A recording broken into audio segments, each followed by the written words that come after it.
Hey, what's up guys? So in this video we will see how to change the boot animation on any Poco phone.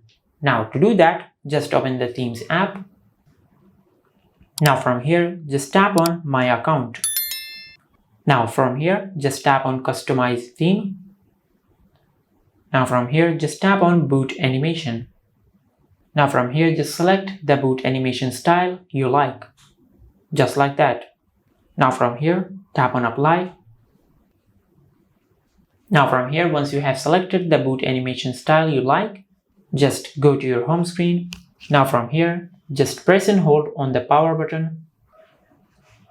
Now from here, just swipe down to reboot your smartphone. Now it will take a few seconds to reboot your smartphone and show the boot animation style you selected.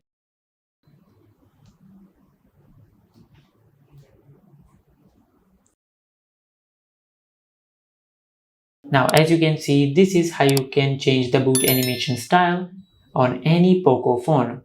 If you found this video helpful, please like the video and subscribe to our channel and hit the bell icon to get notified when we upload a new video.